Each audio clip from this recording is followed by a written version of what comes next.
No, I don't come from a sailing family. My father was a search and rescue helicopter pilot. So actually we moved down from the Shetland Islands in 1988 to here. And my first part of sailing was windsurfing. And I loved it so much, but I wanted to follow my dad into being a helicopter pilot. And it wasn't until I was 17, I went to Haslar Hospital just over there, and they told me my eyes were so bad that I couldn't even be a seaman in the Navy. So there's three reasons why I love what I do. One is a challenge. I think it's the most challenging thing that exists on the world today. Two is I'm a competitive person, so to be competitive for 7 days a week for 12 weeks, it's perfect for me. And the third thing are the boats. I can still stand in the cockpit over there drinking a cup of tea in 20 knots of wind, and the boat is doing 20 knots, and I still think that is outstanding. Are you an adrenaline junkie? You know, to go and do the keel walk and stand on the keel, everybody says it was a fantastic marketing exercise, and you know, it wasn't driven by any marketing people, it was driven because I wanted to stand on the keel. So how much does one of these boats cost? To build one of these boats now, remember it's completely custom, so every bit's different, is about €3.5 million. And you don't even get a toilet. It is huge. I mean, it feels like Starship Enterprise here, doesn't it?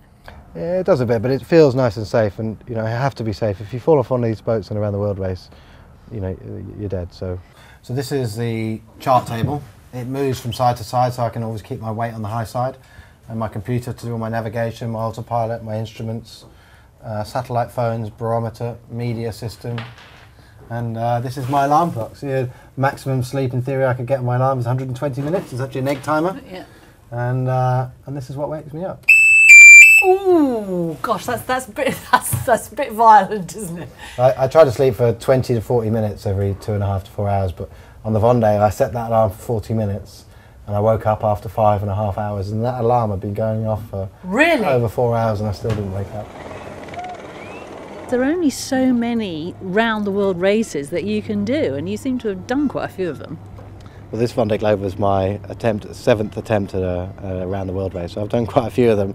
And no, I think you're right. You know, at the end of the Vendée Globe, if we can win it, then what will I do next? And maybe we'll have to go and win it again. I don't know.